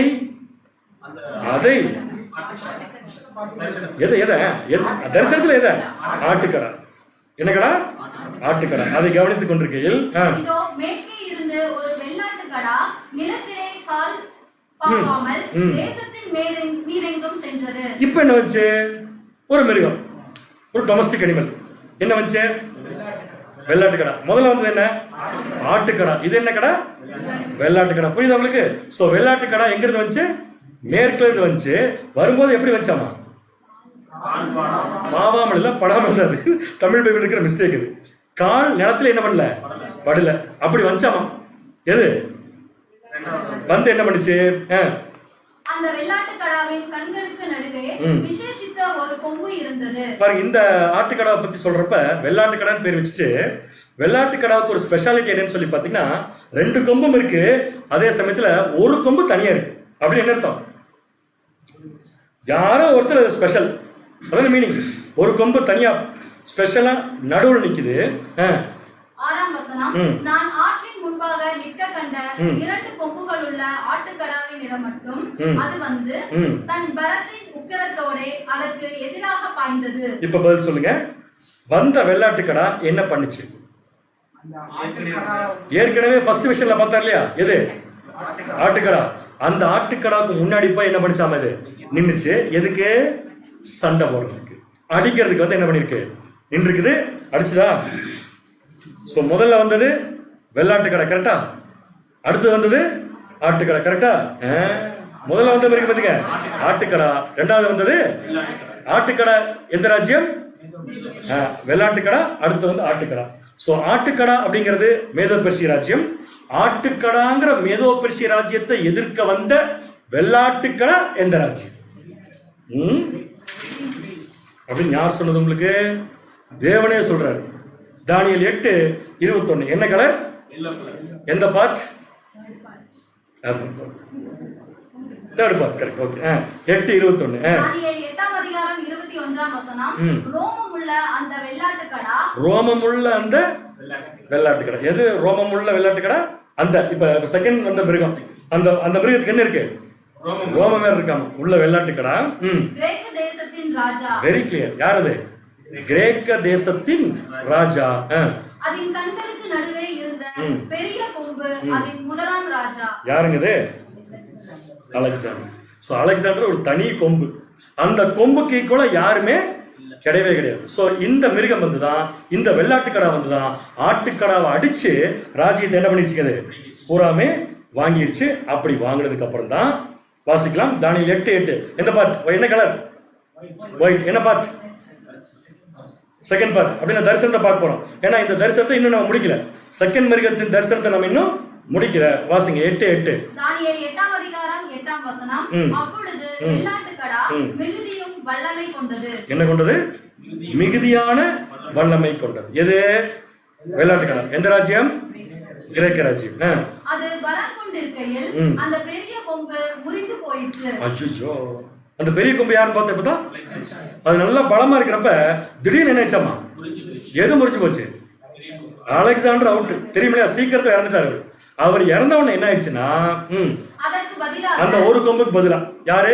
அலெக்சாண்டருக்கு பதிலா இன்னும் மிருகம் இருக்கு, இன்னும் ஆட்டுக்கடை இருக்கு, வெள்ளாட்டுக்கடை இருக்கு. கொம்பு முடிச்சு போச்சு. இப்ப கொம்பு இல்லாம இந்த வெள்ளாட்டுக்கடை என்ன பண்ணுதுன்னா ஆகாயத்தின் 4 திசைகளுக்கும் எதிராய் விசேஷித்த 4 கொம்புகள் முளைத்து எழும்பிற்று. சோ ஒரு கொம்பு விழுந்துருச்சு. எத்தனை கொம்பு முளைச்சிருச்சு? 4 கொம்பு முளைச்சிருச்சு. யார் அந்த 4 கொம்பு? இந்த கொம்பு விழுந்ததுக்கு அப்புறம் வந்த 4 கொம்பு. முதல் ராஜா அலெக்சாண்டர்னா, அலெக்சாண்டர் இறந்ததுக்கு அப்புறம் ராஜ்யத்தை பங்கு போட்டுக் கொண்டு அவருடைய 4 தளபதிகள். படிச்சோமே நம்ம வேணா வாசிக்கிறீங்களா? தானியேல் 8:22. தானியேல் 8ஆம் அதிகாரம். என்ன கலர்? என்ன என்ன புரிஞ்சுக்கலாம்? தரிசனத்தின் விளக்கம். அது முறிந்து போன பின்பு, எது முறிந்து போன பின்பு? அலெக்சாண்டர். அந்த ஒரு கொம்பு முறிந்து போன பின்பு, அது முறிந்து போன பின்பு அதற்கு பதிலாக 4 கொம்புகள் எழும்பினது. எத்தனை கொம்பு வந்துச்சு? 4 கொம்புகள் எழுப்பினது. என்னவென்றால் அந்த ஜாதியிலே 4 ராஜ்யங்கள் எழும்பும், ஆனாலும் அவனுக்கு இருந்த வல்லமை அவைகளுக்கு இராது. சரியான பாயிண்ட். என்னதான் இருந்தாலும் சரிங்க, அலெக்சாண்டர் அலெக்சாண்டர் தான். அலெக்சாண்டருக்கு முன்னாடி எத்தனை ராஜாக்கள் வந்து அந்த ரோம ராஜ்யத்தை டேக் ஓவர் பண்ணாலும் மேல கரெக்ட். நான் பரவாயில்ல. என்ன ராஜ்யம்? அலெக்சாண்டர். வெள்ளாட்டுக்கடா கிரேக்க ராஜ்யம். நான் ரோம் சொல்லி பார்த்தேன், ஏதாவது ஆப்போசிட் சொல்றீங்களான்னு சொல்லிட்டு. புரியுது உங்களுக்கு? என்னதான் வந்து அலெக்சாண்டருக்கிற கொம்பு முறிஞ்சு போனாலும் அடுத்தது அந்த அலெக்சாண்டருடைய ராஜ்யம், எந்த ராஜ்யம்? கிரேக்க ராஜ்யத்தை எடுத்து நடத்துறதுக்கு யார் வந்தா? 4 கொம்புகள் வந்தாலும் அலெக்சாண்டருடைய பவர் அவங்களுக்கு கிடையாது. யார் அந்த 4 கொம்பு? பேரு போட்டீங்களாங்க? சரி, சொல்லுங்க. கசாண்டர், லிசிமேக்கஸ், தாலமி, செல்யூக்கஸ். இந்த 4 பேர் பிரிச்சுட்டாங்க. இருந்தாலும் அவருடைய பவர் இவங்களுக்கு என்ன ஆயிடுங்க இல்ல. இப்ப எத்தனை மிருகம் பார்த்தார் தானியேல்? என்னென்ன மிருகம்? ஆட்டுக்கடா. என்ன ராஜ்யம்? அடுத்து என்ன மிருகம் பார்த்தாரு? வெள்ளாட்டுக்கடா. அது எந்த ராஜ்யம்? அப்ப அடுத்து என்ன ராஜ்யம் வரப்போகுது? ஒரு பாயிண்ட் பார்க்க மட்டுமே. இந்த வெள்ளாட்டுக்கடா வரும்போது எப்படி வந்துச்சு? கால் நிலத்திலேயே படலையாமா. கால் நிலத்திலேயே படல. கால் நிலத்திலேயே படாம வருதுன்னு என்ன அர்த்தம்? ஸ்பீடு. சரியான பதில். எது கால் நிலத்துல படாம ஓடும்? நம்மளை பொறுத்த வரைக்கும் பார்த்தீங்கன்னா கால் பாவாமல் இல்லை, கால் படாமல் வச்சுக்கலாம். குதிரை வச்சுக்கலாம். ஒரு குதிரை வந்து ஓடுறப்ப பார்த்தீங்கன்னா ஃபுல் கால் நிலத்துல என்ன ஆகாதுங்க, டச் ஆகிடும். அந்த ஸ்பாட் மட்டும் டச் ஆகிட்டு அப்படியே ஓடிட்டாரு. அந்த மாதிரி தான் யார் வந்தான்னா அலெக்சாண்டர் வந்தாரு. வந்த ஸ்பீடு வெரி ஸ்பீடு அப்படிங்கிறது காண்கிறது தான். நிலத்தில் கால் படாமல் அந்த ராஜா என்ன பண்ணாராமா வந்தாரு. ஸோ 2 மிருகம் முடிச்சாச்சு. அடுத்தது 3வது மிருகம் என்ன கலர்? என்ன colour? Next white colour. So white colour என்ன பார்ட்? தரிசனமா, தரிசனத்தின் விளக்கமா? தரிசனம். வாசிங்க தானியேல் 8:9. தானியேல் 8ஆம் அதிகாரம் 9ஆம் வசனம். அவைகளில் ஒன்றிலிருந்து சின்னதான ஒரு கொம்பு புறப்பட்டு. எதுல ஒன்றிலிருந்து? அவைகளில். சரியான பதில். எவைகளில்? அந்த 4 கொம்புகள் இருந்து, அந்த 4 கொம்புகளுக்குள்ள இருந்து ஒரு சின்ன கொம்பு என்ன இருக்குங்க மேல வந்து தெற்குக்கும் கிழக்குக்கும் எதிராகவும் சிங்காரமான தேசத்துக்கு நேராகவும் மிகவும் பெரியதாயிற்று. ஒரு கொம்பு வந்திருக்குங்க. அந்த கொம்பு வரும்போது சின்னதா இருந்திருக்கு. நாளாக அந்த கொம்பு என்ன ஆயிடுச்சாமா பெருசாயிடுச்சு. அப்படி பெருசான அந்த கொம்பு என்ன பண்ண ஆரம்பிச்சதுன்னா வானப்பரியந்தம் போக ஆரம்பிச்சிருச்சு. வாசிங்க தானியேல் 8ஆம் அதிகாரம் 10ஆம் வசனம். ஏதாவது மிருகம் பேர் வந்திருக்காங்க, ஆனா கொம்பு வந்திருக்கு. அப்படி என்ன அர்த்தம்? இந்த மாதிரி ஒரு மிருகமே கிடையாது. அவ்வளவு மோசமான மிருகம் கொம்பா வந்திருக்கு. இப்ப அந்த கொம்பு என்ன பண்ணுதுன்னா, இப்ப வாசிங்க 10ஆம் வசனம். தானியேல் 8ஆம் அதிகாரம் 10ஆம் வசனம். அது வானத்தின் சேனை பரியந்தம் வளர்ந்தது. இது வரைக்கும் எந்த ராஜ்யமும் அந்த அளவுக்கு வளரல. இந்த ராஜ்யம் மட்டும்தான் எது வரைக்கும் வளர்ந்திருக்கு? வானத்தின் சேனை பரியந்தம் வளர்ந்து அதன் சேனையாகிய நட்சத்திரங்களில் சிலவற்றை பூமியிலே விழப்பண்ணி. அதனுடைய சேனை எது? வானத்தில் இருக்கிற சேனை. அந்த வானத்தின் சேனையினுடைய நட்சத்திரங்கள் சிலவற்றை என்ன பண்ணுச்சு? பூமியிலே விழப்பண்ணி அவைகளை என்ன பண்ணிச்சாமா மிதித்ததுன்னு சொல்லி போட்டு. இப்ப நம்ம என்ன கண்டுபிடிக்கோம்னா வானம்னா என்னன்னு கண்டுபிடிக்கணும். ஏன்னா இந்த ராஜ்யம் எங்க போயிடுச்சு? அப்ப பரலோகத்துல போய் ஆட்சி பண்ணிச்சுன்னு அர்த்தமா? அப்ப வானப்பரியந்தம் உயர்ந்ததுன்னா என்னன்னு சொல்லி கண்டுபிடிக்கணும். ரெவலேஷன் படிச்சவங்களுக்கு கவலையே கிடையாது, டக்குன்னு பதில் சொல்லிருக்கீங்க. வானம் என்றால் என்ன அர்த்தம்? டக் என்று சொல்லக்கூடாது, பதில் டக்குன்னு சொல்லணும். வானம் வானம் அங்க பார்க்க கூடாது. மத ரீதியான உலகம். ரெவலேஷன் படிக்காதவங்களுக்கு இந்த வார்த்தை கொஞ்சம் புதுசா இருக்கும், அதை என்ன விளக்கிடுறேன். மதம் சம்பந்தப்பட்ட ஒரு ராஜ்யம், அவ்வளவு அப்படி எடுத்துக்கணும். ரிலீஜியஸ் வேர்ல்ட் அப்படின்னு எடுத்துக்கலாம். மத சம்பந்தப்பட்ட ஒரு ராஜ்யம் அப்படின்னா அலெக்சாண்டருக்கு அப்புறம் வந்த தளபதிகளுக்குள்ள இருந்து வந்த ஒரு சின்ன கொம்பு என்ன மாதிரி ராஜ்யத்தை எஸ்டாப்ளிஷ் பண்ணிருக்குன்னு சொல்லி பாத்தீங்கன்னா மத ரீதியான ஒரு ராஜ்யத்தை என்ன பண்ணிருக்கீங்க? எஸ்டாப்ளிஷ் பண்ணி. சொல்லுங்க பார்க்கலாம், என்ன ராஜ்யம்? Holy Roman empire. புரியுது உங்களுக்கு? Holy Roman empire. இந்த ஹோலி ரோமன் எம்பையர் மத ரீதியா வந்துச்சு, ஆனா மதத்துக்கு நன்மை பண்ணுச்சா தீமை பண்ணுச்சா? அது எங்க கண்டுபிடிக்கலாம் தீமை பண்ணுச்சுட்டு? இந்த வசனத்துல இருப்பாருங்க. அது வாசிங்க தானியேல் 8:10. வாசிங்க. 8ஆம் அதிகாரம் 10ஆம் வசனம். அது வானத்தின் சேனை பரியந்தம் வளர்ந்து. எது?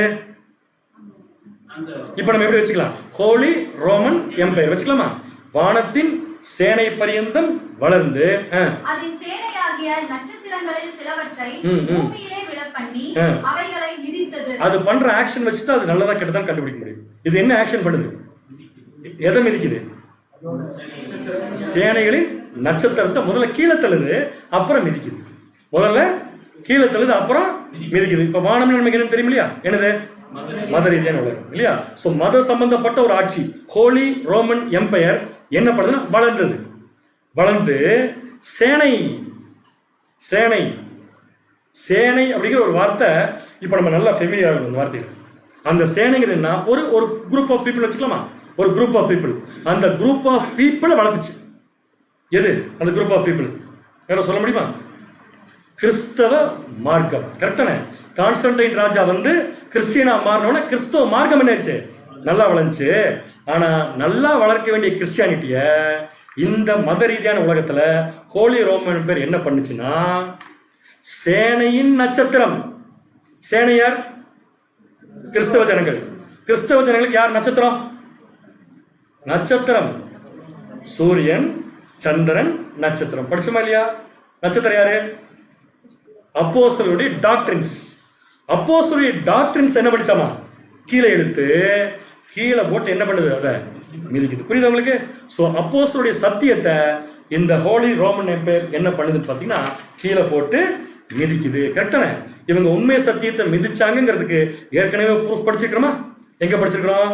அப்போஸ்தலனாகிய பவுல் சொல்லியிருக்காரு, அப்போஸ்தலனாகிய யோவான் சொல்லியிருக்காரு.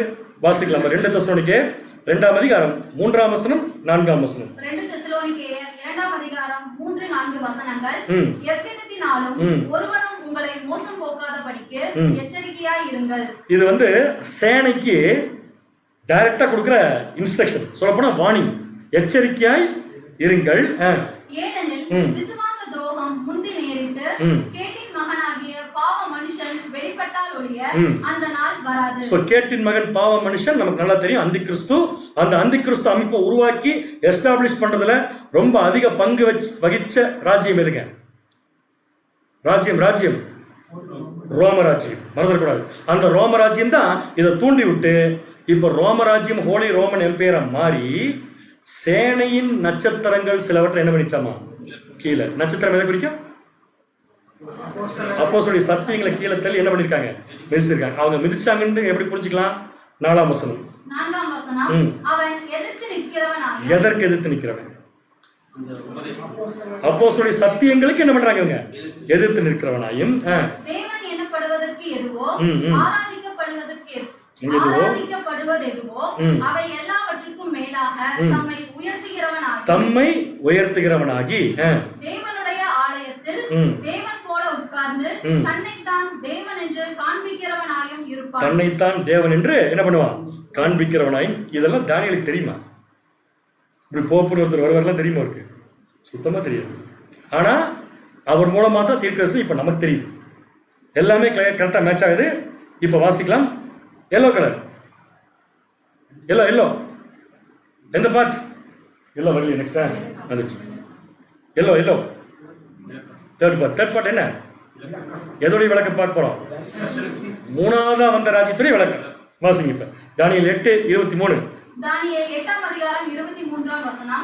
அவர்களுடைய ராஜ்யபாரத்தின் கடைசி காலத்திலோ வென்றால் பாதகருடைய பாதகம் நிறைவேறும் போது மூர்க்க முகமும் சூதான பேச்சும் உள்ள சாமர்த்தியமான ஒரு ராஜா எழும்புவான். திருவள்ளித்துல அங்கே இருக்காங்க, பக்கத்துல இருக்க. இவற்றின் ஆட்சி முடிவுற்று குற்றங்கள் மலிந்து உச்சநிலை அடையும் போது கடுகடுத்த முகமும். என்ன முகம்? கடுகடுத்த முகமும் வஞ்சக நாவுனா எந்த நாவு சொல்லலாம்? நாவு தெரியும் நமக்கு, நல்ல நாவு தெரியும். வஞ்சக நாவுனா பொய் பேசுற நாவு. பொய் பேசுறதுல பிரில்லியண்டா இருப்பான். அப்படிப்பட்ட ஒரு அரசன் தோன்றுவான். எப்ப? அவர்கள் ராஜ்யபாரத்தின் கடைசி. யாரா இருக்குது? வேற ஒண்ணுமே இல்ல, பயந்துக்க வேண்டாம். ரோமன் எம்பையர் தான். ரோமன் எம்பையர் ஆரம்பத்திலே போப் மார்க் இருந்துச்சா? அப்ப ரோமன் எம்பையர் ஆரம்பிக்கிறப்ப போப் மார்க்கம் இல்ல. ரோமன் எம்பையரை முடிச்சுக்கிட்டது யாருதான்? அதான் அவர் தான் நம்ம போப்பு. ஸோ இவர் தான் என்ன பண்றாருன்னா எல்லாத்தையும் சாமர்த்தியமான பேச்சின் மூலம், தவறான போதையின் மூலம் என்ன பண்ண ஆரம்பிச்சாரு இவரு? எல்லாத்தையும் கீழே தள்ள ஆரம்பிச்சு வானத்தின் சேனைகளை என்ன பண்றாங்க இவங்க? நட்சத்திரம், வானத்தின் சேனை இல்ல, வானத்தின் சேனைகளின் நட்சத்திரத்தை என்ன பண்றாங்கன்னா கீழே இழுத்து என்ன பண்றாங்க? பூமியில விழத்தள்ளி என்ன பண்ணாங்க? மிதிச்சாங்க. இவங்க வந்ததுக்கு அப்புறம் உண்மையான கிறிஸ்துவ மார்க்கம் 2ஆக பிரிந்தது. உண்மையான கிறிஸ்துவ மார்க்கம் எப்படியா பிரிஞ்சு? 2. எப்படி பிரிஞ்சு? நெக்ஸ்ட் எப்படி பிரிஞ்சு? நெக்ஸ்ட் இங்கே வரலையா? எப்படி பிரிஞ்சு? இனி ஈஸி நமக்கு சொல்றதுக்கு. கோதுமை களை. இப்ப சொல்லுங்க பார்க்கலாம். இந்த சூதகம் மூலம் ராஜா வச்சுட்டு பதில் சொல்லுங்க. கோதுமையா களையா? கோதுமை. சரியான பதில். அப்புறம் நான் புரிஞ்சுக்கிற மாதிரி சொல்லட்டுமா? இந்த சூதகம் உள்ள ராஜாவை சப்போர்ட் பண்றவங்க களை, இந்த ராஜா சொல்றது தப்புன்னு எடுத்து நிக்கிறவங்க கோதுமை. அப்ப 2ஆ பிரிச்சிருச்சா? சோ இப்படித்தான் என்ன ஆகுதுன்னா கிறிஸ்துவ மார்க்கம் பிரியுது. இதையும் தேவன் தானியேல் சொல்லியிருக்காரு. எங்க? தரிசனத்துல. ஒயிட் கலர் எந்த பார்ட்? செகண்ட் பார்ட் தரிசனம். வாசிக்கலாம். தானியேல் 8ஆம் அதிகாரம் 11ஆம் வசனம். தானியேல் 8ஆம் அதிகாரம் 11ஆம் வசனம். அது சேனையினுடைய அதிபதி பரியந்தமும் தன்னை உயர்த்தி. ஒவ்வொரு வார்த்தையும் முக்கியம், நல்லா கவனிங்க. அது எது? எவ்வளவு தூரம் அழகா ஒரு கண்டினியூட்டியை நம்ம கொண்டு வர வேண்டியதா இருக்குன்னு பாருங்க. எதுன்னா இந்த போப்பு மார்க் ஒரு ஹோலி ரோமன் எம்பையர் போப்பு மார்க்குடைய தலைமையின் கீழ் நடக்குது. ஸோ அது சேனையார்னு படிச்சப்பதான் ஒட்டுமொத்த கிறிஸ்தவ மண்டலம். அந்த ஒட்டுமொத்த கிறிஸ்தவ மண்டலத்துடைய அதிபதி யார்? அதிபதி இவன் வரதுக்கு முன்னாடி பிரியறதுக்கு முன்னாடி யார் அதிபதி? நம்முடைய ஆண்டவராக இயேசு கிறிஸ்து. அவ்வளவுதான். அந்த அதிபதி பரியந்தம் தன்னை என்ன பண்ணிருச்சாம இது புரியுது உங்களுக்கு? அப்படின்னா யார் லெவலுக்கு உயர்த்தினாங்க தங்களை? நம்முடைய ஆண்டவராக இயேசு கிறிஸ்து லெவலுக்கு உயர்த்தி என்ன பண்ணாங்கன்னா அவருடைய டாக்டர்னு கேளுங்க. வாசிங்க. இப்ப சொல்லுங்க, அன்றாட பலி யார்கிட்ட இருந்துச்சு? நம்முடைய ஆண்டவராகிய இயேசு கிறிஸ்து கிட்ட இருந்த அன்றாட பலி என்ன பண்றாங்க? நீக்கி அவருடைய பரிசுத்த ஸ்தானம் தள்ளு. எது தள்ளுண்டது? பரிசுத்த ஸ்தானம் தள்ளுண்டது. தள்ளிட்டாங்க. எதை தள்ளிட்டாங்க? பரிசுத்த ஸ்தானத்தை தள்ளிட்டாங்க. புரியுது உங்களுக்கு? அடுத்தது 8-12 12ஆம் வசனம். பாதாளத்தின் நிமித்தம் அன்றாட பலியோட கூட சேனையும் அதற்கு ஒப்பு கொடுக்கப்பட்டது. பாத்தீங்களா? கூட எதுவும் கொடுத்தாச்சு? சேனை யார் கொடுத்தாச்சு? அதுக்கே கொடுத்தாச்சு. எதுக்கு? ஹோலி ரோமன் எம்பையருக்கு சேனை ஒப்பு கொடுக்கப்பட்டாச்சு.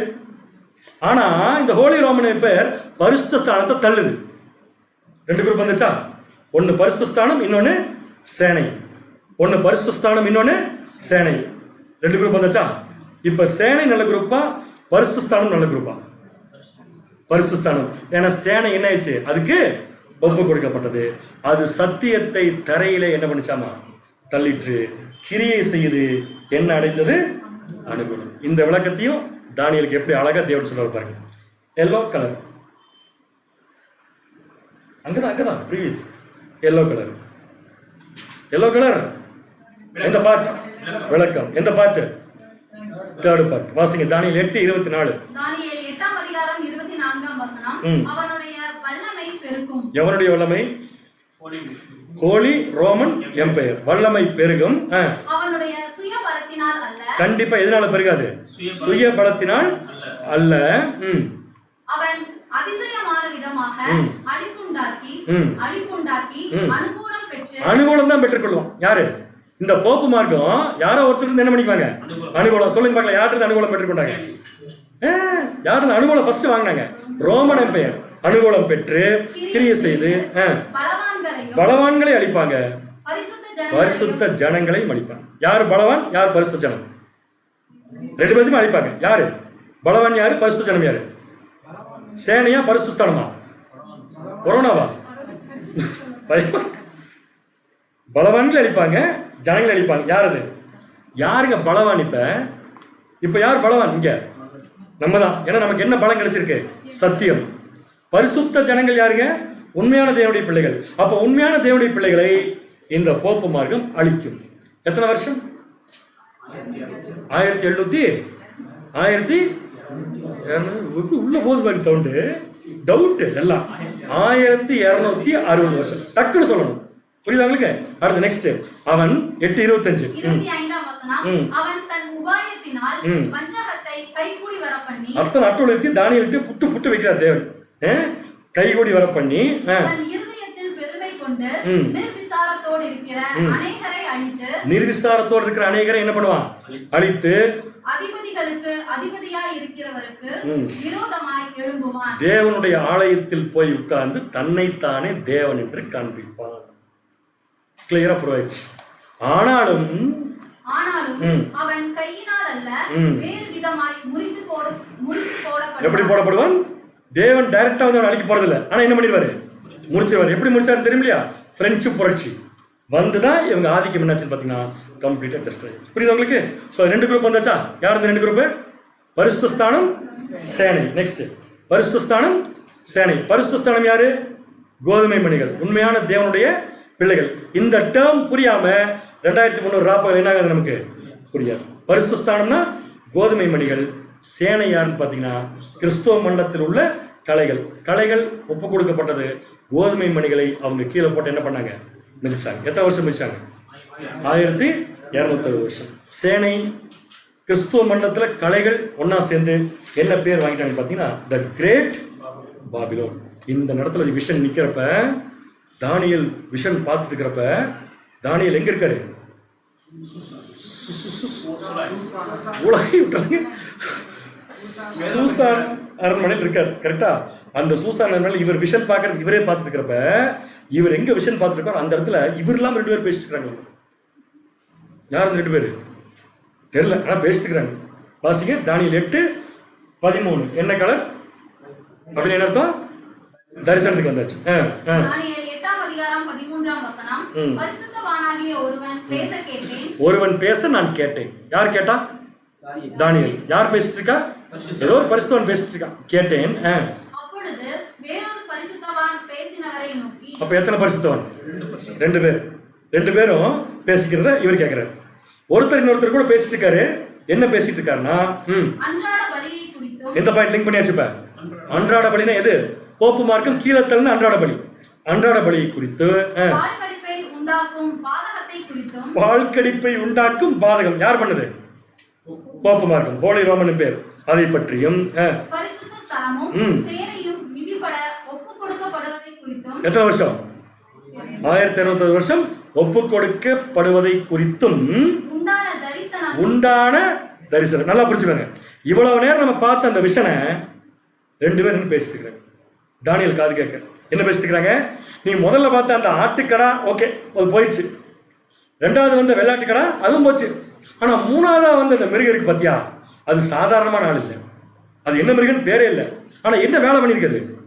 அன்றாட பலியை நீக்கி. கரெக்ட் தானே? அன்றாட பலி நீக்கப்பட்டு பாழாக்கும் மறுவறுப்பை ஸ்தாபித்தார்கள். அன்றாட பலி நீக்கப்பட்டு பாழ்கடிப்பை உண்டாக்கும் பாதகத்தை குறித்தும் பரிசுத்த ஸ்தலமும் சேனையும் மிதிபட ஒப்பு கொடுக்கப்படுவதை குறித்தும். பரிசுத்த ஸ்தலம் என்ன ஆயிடுச்சு? அசுத்தமாயிடுச்சு. கரெக்ட் தானே? யார் அசுத்தம் பண்ணா? போப்பு மார்க்கம். அப்படி அசுத்தமானத மிதிப்பட ஒப்பு கொடுப்பதை குறித்து உண்டான தரிசனம் எதுவரைக்கும் இருக்கு? என்ன கேள்வி கேட்கிறாங்க? எத்தனை நாள்பா இந்த பரிசுத்தலம் இப்படியே அசுத்தமா இருக்கும்? அதுக்கு உடனே பதில் சொல்றார். யார் பதில் சொல்றா? தேவனா. எத்தனை பேர் இருக்காங்க சீன்ல? 3 பேர் இருக்காங்க. பாத்தீங்களா? 3 பேர். எத்தனை 3 பேர்? யார் யாரெல்லாம்? தானியேல் 2 பேர். இப்ப தானியேல் சைலண்டா இருக்காரு. அவர் ஒருத்தர் கேள்வி கேட்டாரு, இன்னொரு பரிசுத்தவன் பதில் சொல்றாரு. கேள்வி கேட்ட யார்கிட்ட பதில் சொல்லணும்? கேள்வி கேட்ட ஒருத்தர் பதில் சொல்லணும். கேள்வி கேட்டது யாரு? ஒரு பரிசுத்தவன். யாருக்கு பதில் சொல்லணும்? யாருக்கு பதில் சொல்றாங்க பாரு. ஏன் என்ன இந்த விஷயம் இப்ப யாருக்கு தெரியணும்? தானியேலுக்கு தெரியும். உடனே பதில் தானியேலை நோக்கி 8:14 வாசிங்க. 14ஆம் வசனம். அவன் என்னை நோக்கி 2300 ராப்பகல் செல்லும் வரைக்கும் இருக்கும். சோ இந்த ப்ராப்ளம் கிறிஸ்டியானிட்டி வந்துருச்சா? பாயிண்ட். சோ இப்போ நம்ம படிக்க போற 2300 ராப்பகல் எதை பற்றினது? கிறிஸ்தவ மார்க்கம் வந்தாச்சு. சோ கிறிஸ்தவ மார்க்கத்துல இந்த பாழாக்கும் அருவருப்பு பத்தின விஷயங்கள் வெளியே போகிறதுக்கு எத்தனை நாள் ஆகும்னா 2300 ராப்பகல் செல்லும். 2300 ராப்பகல் போயிடுச்சுன்னா பின்பு என்ன ஆயிருங்க? பரிசுத்த ஸ்தலம் சுத்திகரிக்கப்படும். புரிஞ்சவங்களுக்கு? சோ எல்லோட வாசிடலாமா? அதுவே தானியேல் 8:25 விளக்கம். தானியேல் 8ஆம் அதிகாரம் 25ஆம் வசனம். அவன் தன் உபாயத்தினால் வஞ்சகத்தை கைகூடி வர பண்ணி தன் இருதயத்தில் பெருமை கொண்டு. தன் இருதயத்தில் என்ன கொண்டிருக்கான்? பெருமை கொண்டு நிர்விசாரத்தோடு இருக்கிற அநேகரை அழித்து அதிபதிகளுக்கு அதிபதியாய் இருக்கிறவருக்கு விரோதமாய் எழும்புவான். எத்தனை நாள் எழும்புவான்? எத்தனை நாள் எழும்புவான்? 2300 ராப்பகல். ஞாபகம் வச்சுக்கோங்க. அதுக்கப்புறம் என்ன ஆயிடுவான்? ஆனாலும் அவன் கையினால் அல்ல வேறு விதமாய். இப்ப நம்ம அவன் சொல்லும்போது யார் புரிஞ்சுக்கூடாது தெரியுமா? ஹோலி ரோமன் பேர் புரிஞ்சுக்கூடாது. அவன் கொண்டு வந்த அசுத்தம் அது போறதுக்கு எத்தனை நாள் ஆகும்? எத்தனை நாள் ஆகும்? 2300 ராப்பகல் ஆகும். புரிஞ்சா? இந்த விஷயம் இப்ப கேட்ட நமக்கு எப்படி இருக்கு? இதெல்லாம் நடக்கிறதுக்கு முன்னாடி பழைய ஏற்பாட்டில் கேட்ட தானியேலுக்கு விஷன் கேட்கறப்ப எப்படி இருந்திருக்கும்? எப்படி இருந்திருக்குன்னா இப்படித்தான் இருந்திருக்கும். வாசிங்க தானியேல் 8:26, 27. என்ன கலர்? என்ன மீனிங்? விளக்கம். தானியேல் 8ஆம் அதிகாரம் 26 மற்றும் 27ஆம் வசனம். சொல்லப்பட்ட ராப்பகலின் தரிசனம் சத்தியமாய் இருக்கிறது. எத்தனை ராப்பகல்? 2300 ராப்பகல் பத்தின தரிசனம் எப்படி இருக்கு? சத்தியமாய் இருக்கிறது. ஆதலால் இந்த தரிசனத்தை நீ மறைத்து வை. என்ன மீனிங் இருக்கு? இந்த தரிசனத்தை இப்ப யாரு புரிஞ்சுக்க வேண்டிய அவசியம் இல்ல. மறைச்சு வைன்னு என்ன அர்த்தம்? காலா காலத்துக்கு மறைச்சு வைன்னு அர்த்தம் இல்ல. பின்னாடி படிச்சோம் இல்லையா 12ஆம் அதிகாரத்துல ஞானவான்கள் என்ன பண்ணிக்குவாங்க? அதைய உணர்ந்து கொள்வது. யாருக்கு உணர்ந்துட்டு இருக்கிறாதைய? அப்ப நம்ம யாரு? ஞானவான். 70 வார தீர்க்கதரிசனம் சொல்லுங்க. 70 வாரம், சூப்பர். ஸோ அடுத்த வாரம் வரும்போது நம்ம 70 வீக்ஸ் ப்ராஃபஸியை படிச்சுட்டு வந்தா தான் அடுத்த பாயிண்ட்டுக்குள்ள என்ன பண்ண முடியும், நம்ம போக முடியும். ஸோ இந்த தரிசனத்தை மறைத்துவை, அதற்கு இன்னும் அநேக நாள் செல்லும். நம்மளை பற்றி சொல்லி நம்மள வந்து ஓப்பன் பண்ணுவோம், அநேக நாள் செல்லும் என்றான். உடனே தானியேல் என்ன ஆயிட்டாருன்னா 8:27 எழுத மட்டும் சொல்றீங்க, விளக்கணும்னு சொல்ல மாட்டேங்குது அப்படின்ற என்ன பண்றாருன்னா, வாசிங்க. 27ஆம் வசனம். தானியேலாகிய நான் சோர்வடைந்து. என்ன அடைந்து? ஏன் இவ்வளவு விஷயத்த சொல்லும் போது அது நடந்ததுக்கு அப்புறம் படிக்கிறப்பயே எனக்கு எப்படி இருக்கு, கஷ்டமா இருக்கு. தானியேலுக்கு எப்படி இருந்திருக்கு? வாசிங்க.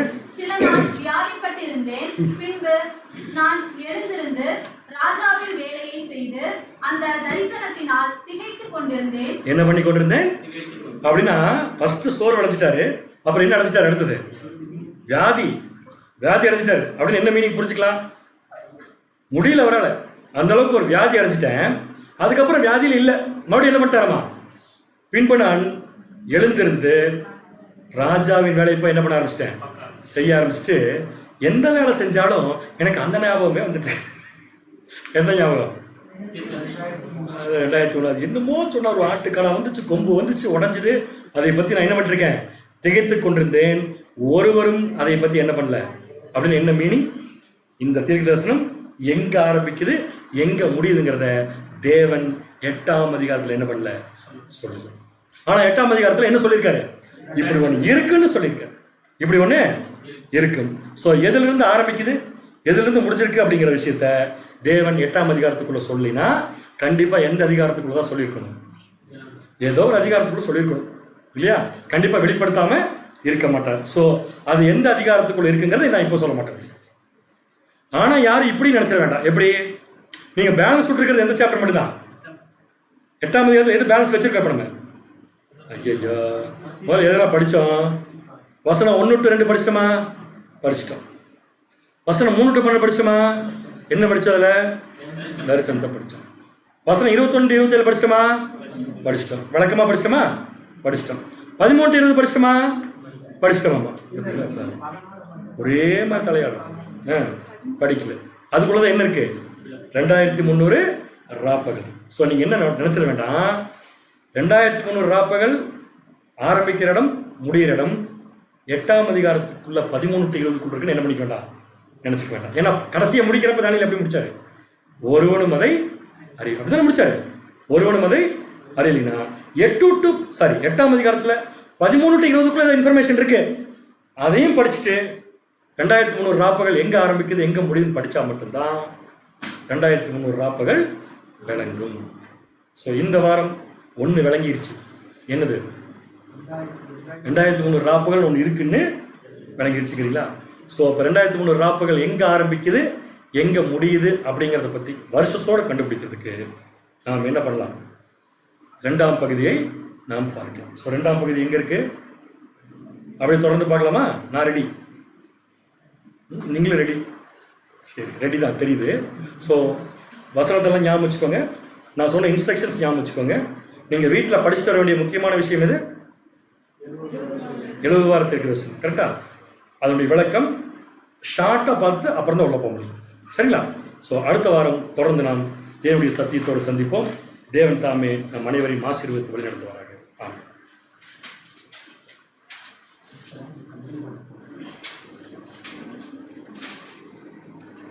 அன்புக்குரிய சகோதர சகோதரிகள், சத்தியத்தை வெளிப்படுத்தின நம்முடைய பிதாவாகிய தேவனுக்கு நம்முடைய இரட்சகர் மூலமாக துதிகளையும் நன்றிகளையும் மீறெடுத்துக்கொள்வோம். துதி கொடுத்த அன்பு சகோதரருக்கு நம் அனைவர் சார்பாக நன்றியை தெரிவித்துக் கொள்வோம். இந்த நாளுக்கான இரவின் கீதத்தை நம்முடைய அன்பு சகோதரர் வினோத் பவர் அவர்கள் நம்மை திரையில் வாசிப்போம்.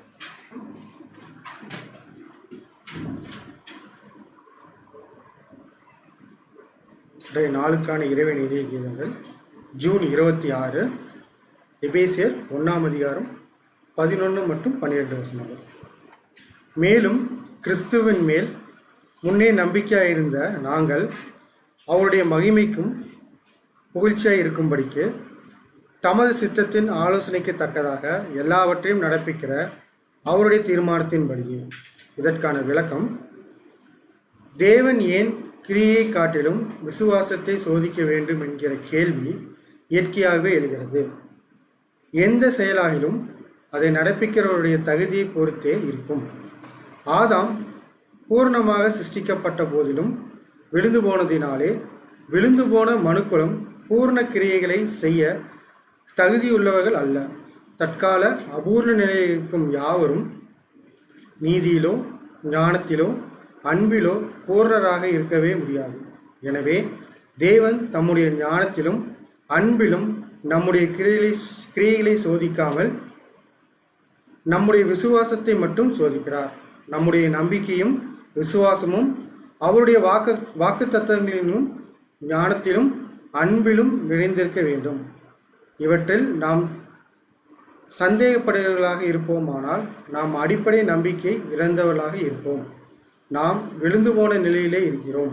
மற்றவர்களைப் போல நாமும் மறிக்கிறோம் என்பதை நாம் உணர்கிறோம். தேவன் நமக்கு ஒரு இரட்சகரை கொடுத்திருக்கிறார் என்பதை வேத வசனத்திலிருந்து அறிகிறோம். இது நம்மால் உண்டாகாமல் தேவனாலும் கிறிஸ்துவினாலும் உண்டாயிருக்கிறது.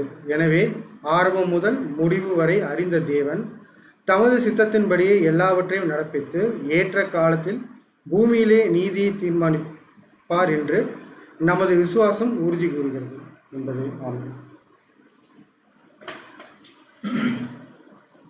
இந்த கூடுகைக்கு நிறைவாக நம்முடைய அன்பு சகோதரர் கார்த்திகேயன் அவர்கள் நம்முடைய ஜெபத்திலே வழிநடத்துவார். அதனைத் தொடர்ந்து ஒரு சில அறிவிப்புகளை நம்முடைய அன்பு சகோதரர் ஜேம்ஸ் பாஸ்கர் அறிவிப்புகளை கொடுத்து இந்த மீட்டிங் முடித்து வைப்பார்.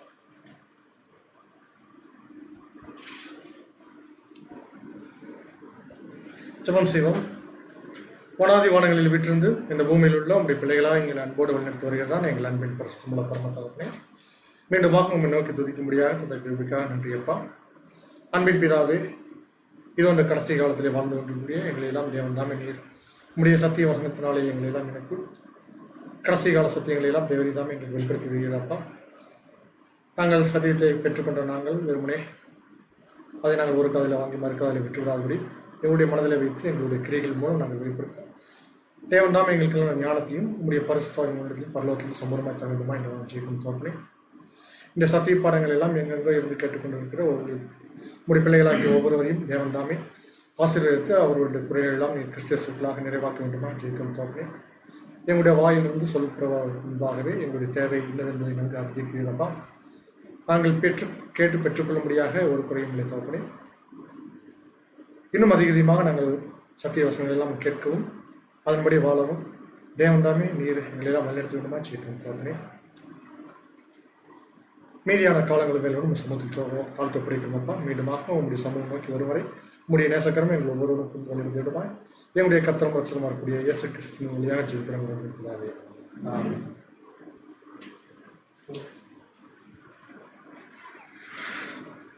அன்புக்குரிய சகோதர சகோதரிகளே, அறிவிப்புகள் நாளை சரியாக 7:15 அடுத்த ஒரு சத்தியத்தோடு நாம் சந்திக்க இருக்கிறோம். அனைத்து சகோதர சகோதரிகளும் சத்தியங்களை கற்றுக்கொண்டு அதன்படி நடப்பதற்கு தேவன் ஒரு அருமையான சந்தர்ப்பத்தை கொடுத்திருக்கிறார். அதை உபயோகப்படுத்திக் கொள்ளும்படியாக உங்களை அன்புடன் கேட்டுக்கொள்கிறோம். மீண்டும் நாளை மாலை 7:15 நாம் சந்திப்போம். தேவன் தாமே நம் அனைவரையும் ஆசீர்வதித்து வழிநடத்துவாராக. ஆமென்.